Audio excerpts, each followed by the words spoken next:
శివానందలహరి.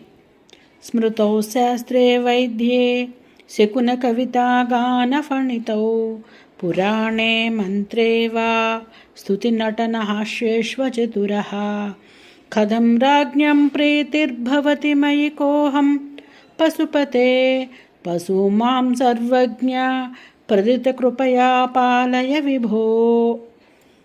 ఓ పరమేశ్వర, నీవు సర్వజ్ఞుడివి, నీవు పశుపతివి. నిన్ను పొగడటం కానీ, శాస్త్రాలు కానీ, స్మృతులు కానీ, పాండిత్యము కానీ, వైద్యము కానీ, శకునము కానీ, కనీసంలో కవిత్వం చెప్పడం కానీ నాకు చేత కాదు. నీ గుణాలను కమ్మగా పాడటం కూడా నాకు రాదు. నేనెప్పుడు పురాణ ప్రవచనాలు చేయలేదు, ఇతరులకు చెప్పలేదు. నాకేవీ మంత్రాలు రావు. పోని నిన్ను స్తుతి చేసి నీకు పూజలు చేసి నటనతోనో హాస్యం చేతనో పొగడటం చేతనో మంచి కవిత్వం చెప్పడం చేతనో నీ ముందు నాట్యం చేయడం చేతనో ఏదైనా చేసి నేను మెప్పిద్దామన్నా అవేవి కూడా నాకు చేత కావు. ఏ ఒక్కటి కూడా నాకు తెలియదు. అట్లాంటి నాకు బ్రహ్మజ్ఞానం కలిగే అవకాశం ఏమైనా ఉందా? లేదు కదా.